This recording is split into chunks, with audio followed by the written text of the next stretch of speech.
Okay, hi everybody, it's Jared O'D here at Dynamis, and this evening my good friend Gary Mills and I are going to talk to you a little bit about verbal communications and tactical communications for specifically because of Gary's experience, which he's going to talk about. We're going to be talking about how tactical communications and verbal skills really come into play as a law enforcement officer and specifically as a police officer in the UK. Gary, you're there right now. I can see you. Can you say hello to everybody and maybe give us a brief introduction to your experience? Yeah. Hello, everybody. My name's Gary Mills. I did 30 years in the police, and I hate saying that because it makes me sound really bloody old. I retired 7 years ago. But during my time in the police, obviously, I did the normal beat duty like all police officers start off with. And then I eventually became an authorised firearms officer. Became an officer safety trainer, teaching baton, handcuffs, control and restraint, all that kind of thing. And I became a firearms instructor as well and firearms tactical advisor. And along the way, I was involved in royalty, diplomatic protection and close protection. Brilliant. And now, on a very ad hoc basis, I teach conflict management, positive handling, which I've done for the last 7 years since I retired. Fantastic, Gary. And you and I worked quite a lot on we've been in the same training room many times now doing physical tactics, haven't we? Defensive tactics and so on. We've sweated buckets together. But along the way, as we kind of got to know one another, it became clear to me that you were really interested in and had done a lot of training when you were a trainer in the police forces as along the lines of the verbal communications and so on like that. So I know your experience goes way back to when, doing community policing, I suppose, as they call it these days. Yeah. And what kind of training did police officers get back in the day when they first joined and started working on the streets? Well, when I started, in terms of verbal communication, when I started, nothing.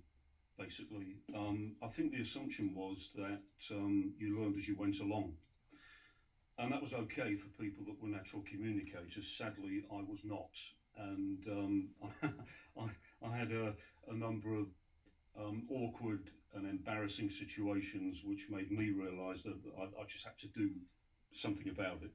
Otherwise, I was going to get myself into bad trouble. So basically my route was initially consulting with colleagues and particularly those that I thought were much better at communicating with people than I was. And in particular, guys that could stop getting as angry as I did. And that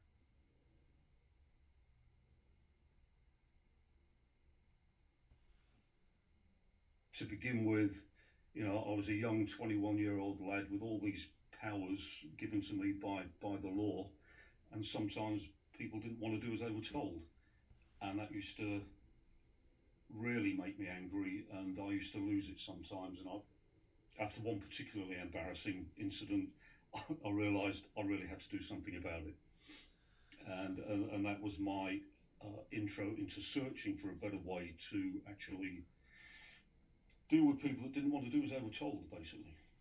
So it seems that at some point you saw that you had colleagues who kind of had a way with words, and they had, maybe through experience, they'd learned how to deal with certain people and so on like that. And the blinding flash of realization for you was there must be a better way. Yeah, because we're going right the way back to 1979 now when I was first trained. I think they still had black and white photographs then. Newspapers were all in black and white, not in colour. Right. I don't recall being trained in any kind of conflict communication at all. I don't even know if the term conflict management was around in those days. And it was based, and it was a totally different culture then.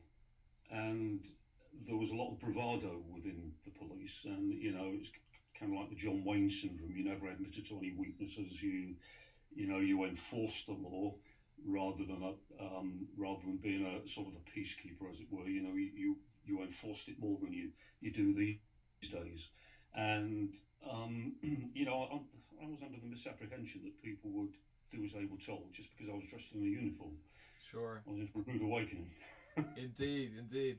So I guess you went looking for some, as we all do when we get stuck and we need to find some information and learn to do things a better way. You went looking for some books or materials or training that could help you, and you made your way to one particular book, as I recall talking to you about.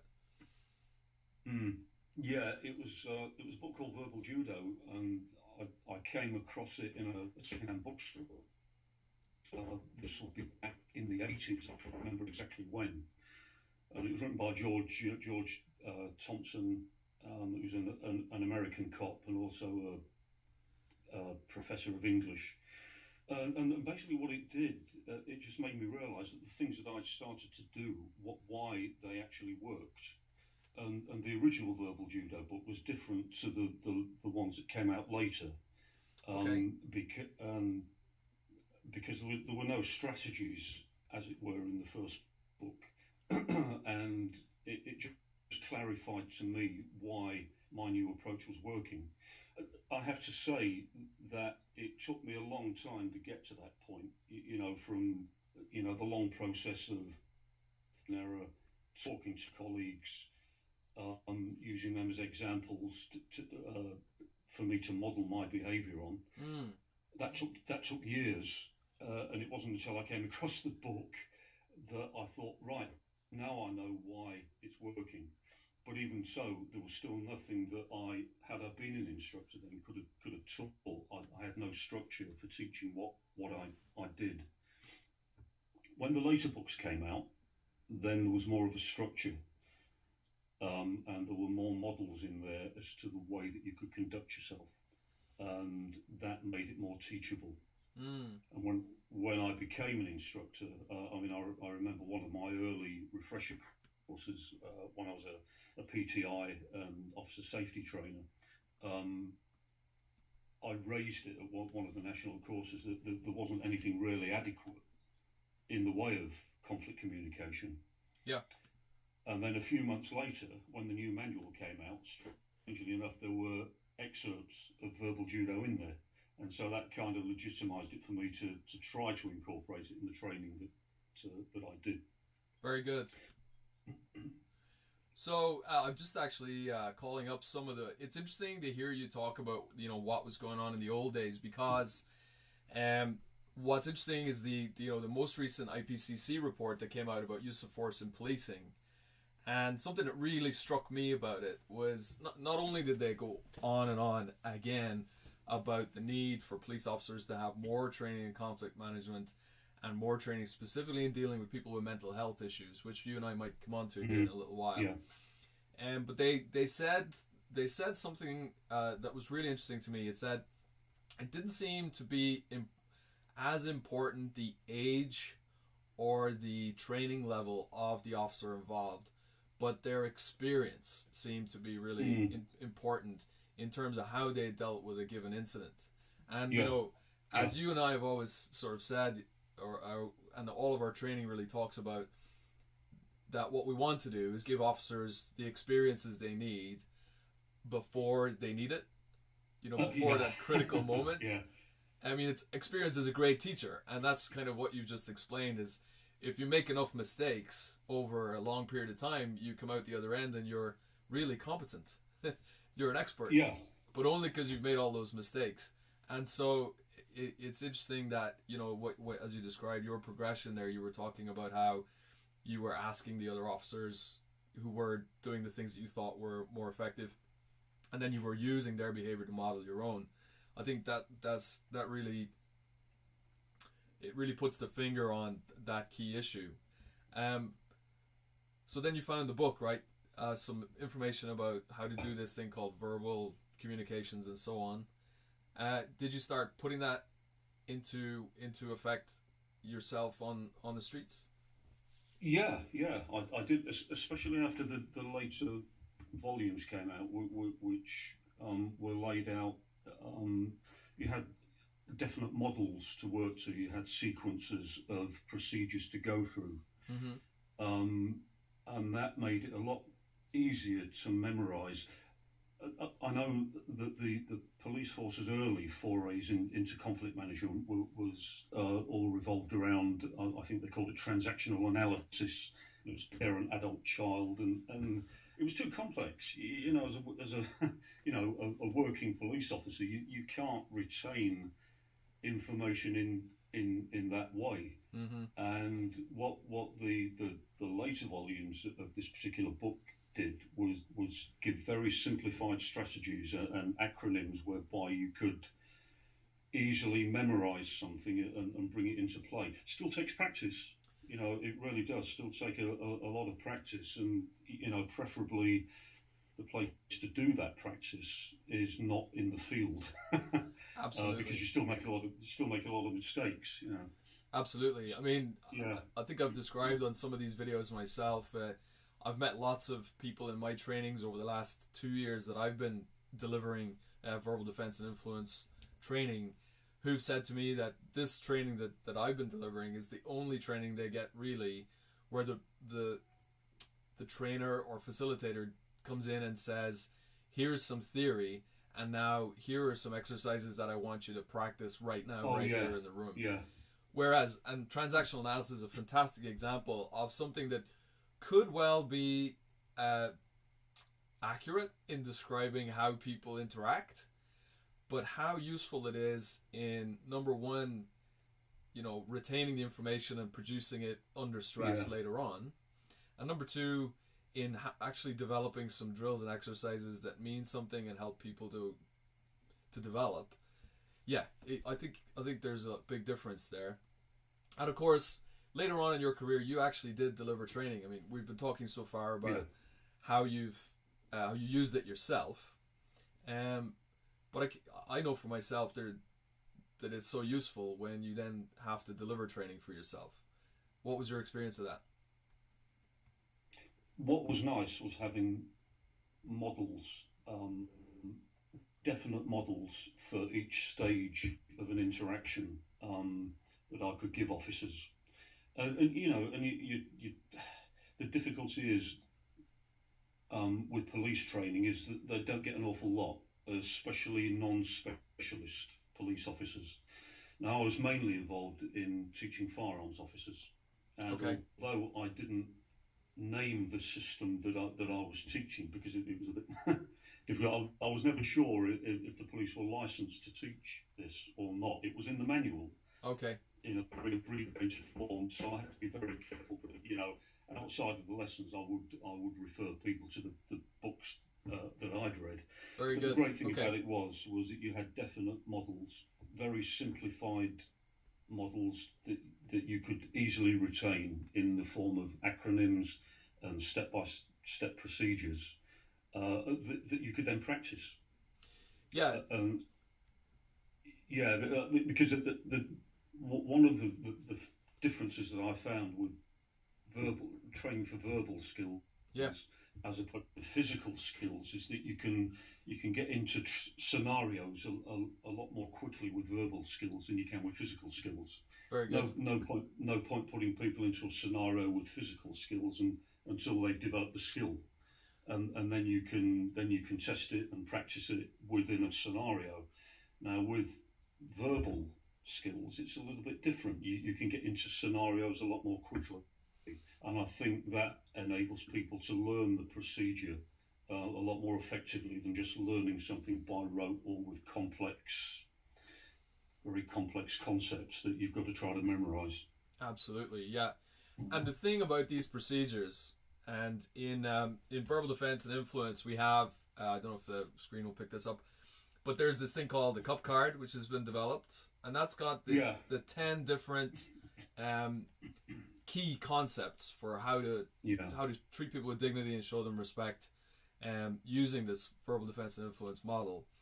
But having those really helps to break down, I think, the individual skills that are needed, so you can isolate them in a training scenario, and then also you can develop things upon it. Yeah. Yeah. I mean, I first saw that particular. Excuse me. I first saw that particular card in the book that you recommended to me. think it was Confidence in Conflict in Everyday Life, and it was published by Vistalar. I forget the name of the lady that wrote it, but it was fantastic because once again it was a much simplified version of the original books that I'd read. Yep. That particular card, that particular model, you can fix that in your mind almost instantly. Yes. And with the pictorial way that it's laid out, you can go from one working model to another, depending on what phase of the interaction you're in. Exactly. And I really do like that. Yeah, it's just a superb way to deliver that material.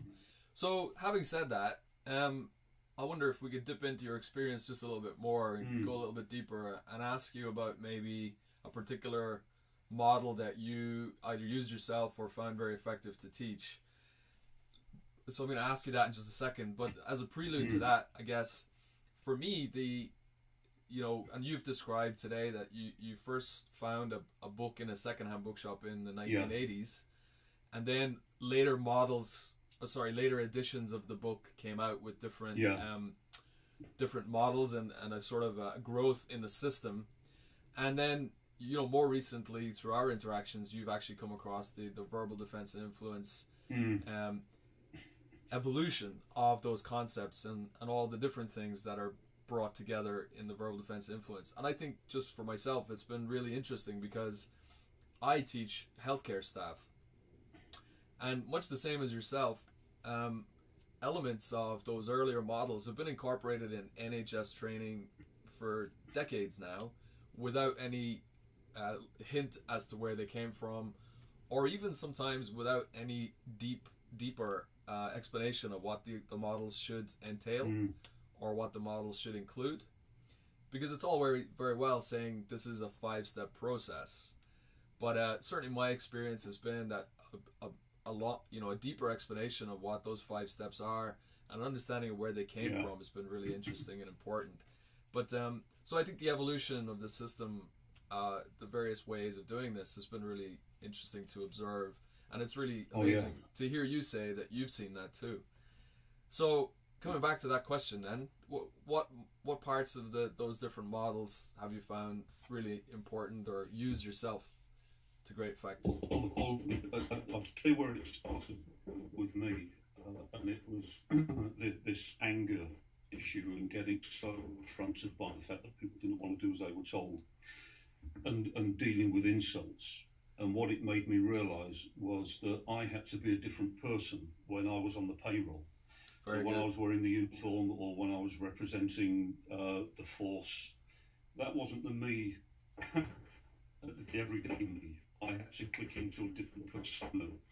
And it was funny, for me it started when a very experienced sergeant said to me, look, you've got to realise it's only a game and you mustn't take it personally. So that in me, I had, in the book, Vistalar's concept, they call it showtime.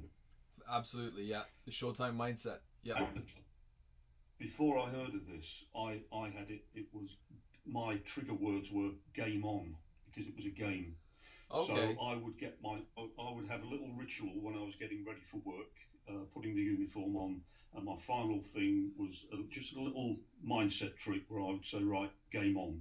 And I would remind myself of that every time I was going into a new situation. Right, okay, come on, it's game on. That reminded me I was now the professional me. It was like a better version of me rather than the everyday me. And that was a big thing, because it enabled me to like cocoon myself. I was surrounded by this aura of professionalism. Fantastic. And it stopped me from taking things too personally, stopped me worrying about things when I got home. Because most of the time, people get you as an individual, they're having to go at the system, at the police, at the law, the situation. And that for me was the big thing. That was the thing that I tried to put over to people that I trained, along with treating people with dignity and respect. That got me further than any other strategy. Wow. And what I learned, that you don't have to respect somebody to treat them with respect. Very good. And I learned that if people thought I was being respectful to them, and that I was actually trying to find the easiest way out for them for a difficult situation, they would work with me. And whether it was somebody that was going to violently resist arrest, and I could persuade them, look, things aren't that bad really, but they could get an awful lot worse if you do what you're thinking of doing. Yeah, absolutely.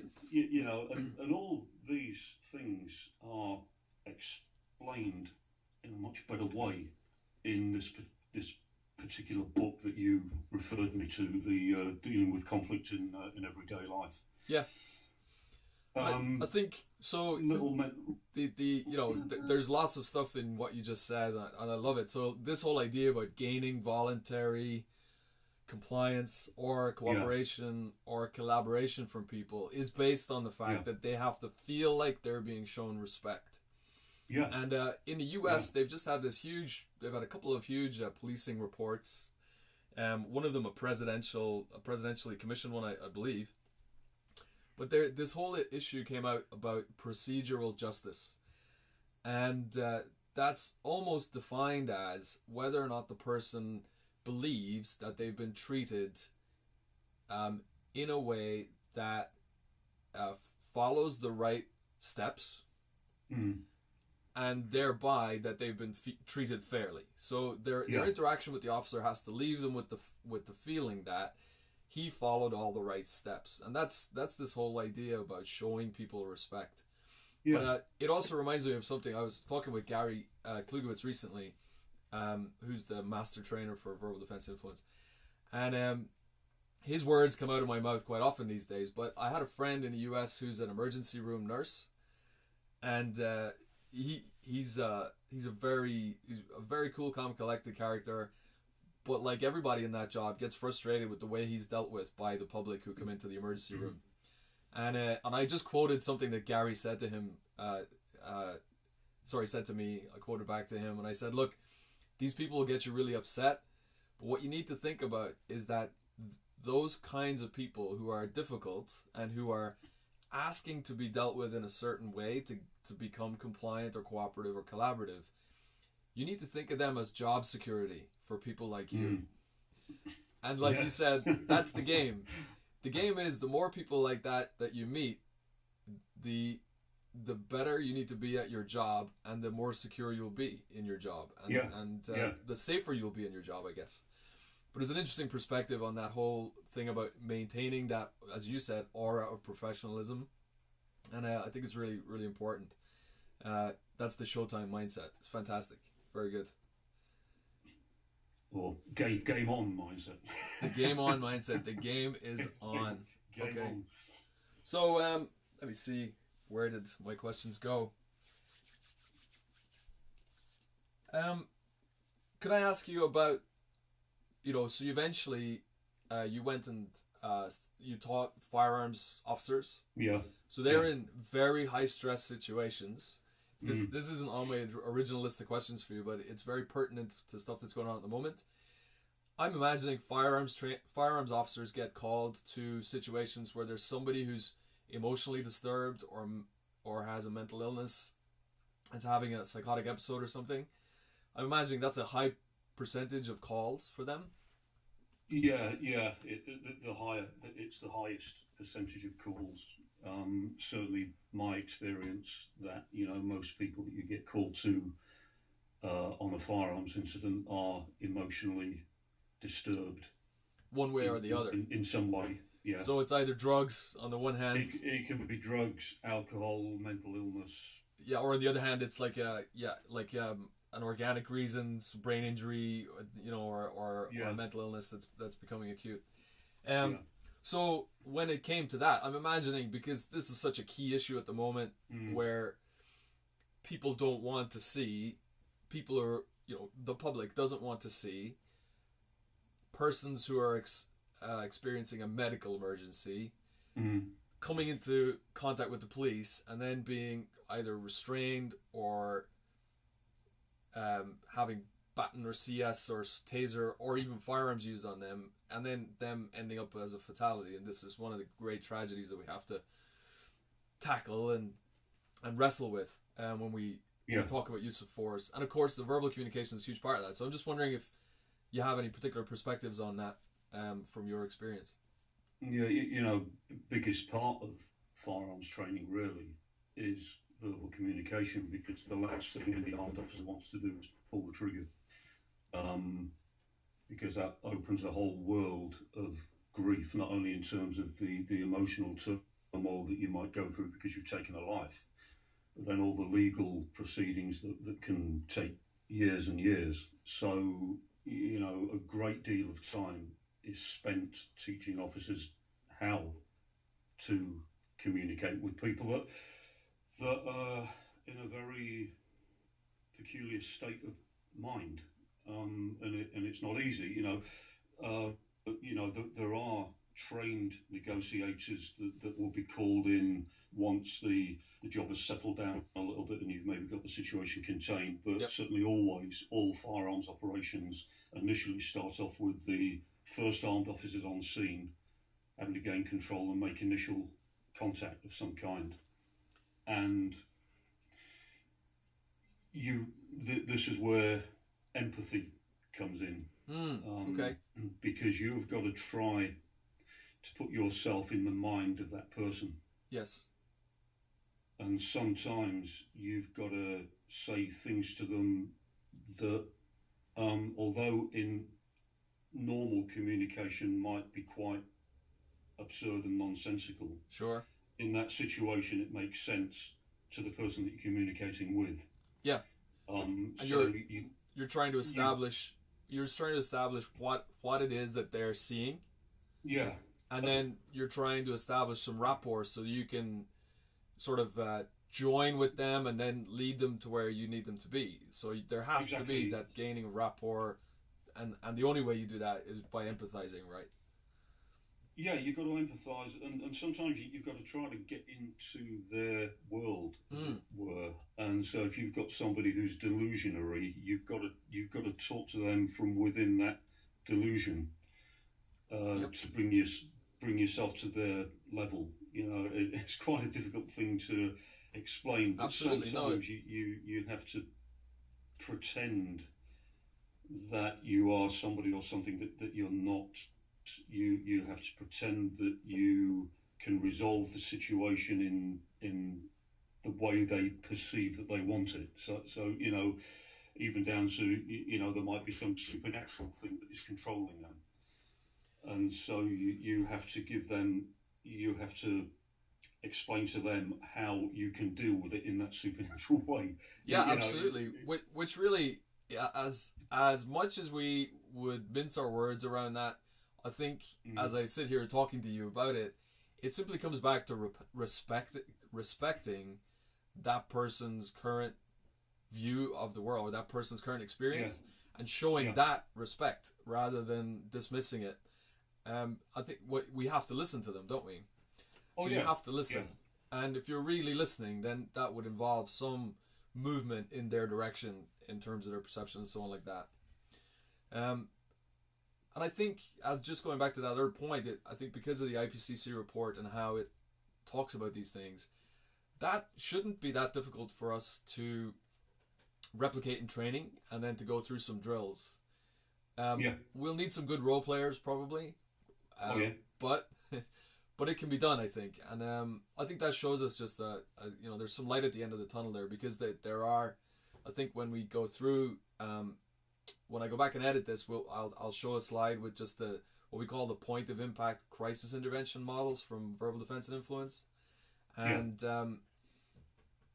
I think they follow a very the methodology there follows a very step-by-step procedure, which mirrors exactly what you've been talking about. Really the empathy, the listening, and then moving in that person's direction. Really important. Fantastic. So we've got the verbal defense influence course coming up in October. I know you're considering that at the moment. I wonder if I could ask you for a minute or two what particularly draws you to that at this time, and what's attractive about verbal defense and influence, considering all your experience and all the training you've already done. The more I'm involved in teaching physical solutions to situations, and the more that I was involved operationally in difficult situations. I found I never got any satisfaction whenever a situation was resolved using physical force. I got a sense of relief that I wasn't hurt, that I hadn't seriously hurt anybody else, that that everybody was okay. The greatest satisfaction I got was when I could physically talk somebody down and get them to comply peacefully, and that was a great feeling, especially on firearms operations. And luckily, or maybe skillfully, I never had to pull the trigger. Yes. Anybody that I dealt with, it would be, worst case scenario was a physical takedown. But most of it was negotiation. And, and the more I've been involved in teaching conflict management, the more importance I would put on being able to resolve things verbally. And from reading the book that you referred me to, and the further study that I've done on it, I think it would be a valuable skill to have. I'm still learning, and I think my communication skills in civilian life are just as important as they were in police life. And I think there's an awful lot I could gain by coming off the course. Whether I teach it in the future or not, I don't know. If I get the opportunity, probably yes. But even if I don't, I can only benefit from it. Absolutely. And I know that Gary Klugowitz, who I speak to regularly, I mean, one of the things that constantly amazes him is that people who go on the course, literally after day 1 or day 2, they come back into the room and they say, I used that last night when my brother-in-law did this, or when my wife said that, or when I had to convince my 15-year-old to take out the bins or something like that. So I think that's really it's testament to how things have moved on, because this system, I think, was originally envisioned and certainly taught for very specific situations that a law enforcement officer would encounter. But it's taken a while, but I think the refinement of it has made it such that anybody can use it in pretty much any situation. And that's a really important part of it. So yeah, I think we're going to have a great course. We've got lots of interest coming in, and it'll be great to have you there. I'll look forward to it. Brilliant. Okay, I think that's great, Gary. So thanks very much for your time. You're welcome. You and I will talk again soon. I know you're doing a training course tomorrow, so you probably need to get off and get ready for it, one way or the other. So I just want to say thanks once again. It's been really good chatting with you, and I'm sure we might even do this again at some point, because you've got lots to share, lots to offer. I always learn something when I talk to you. So thanks very much. Okay, you're welcome. Brilliant.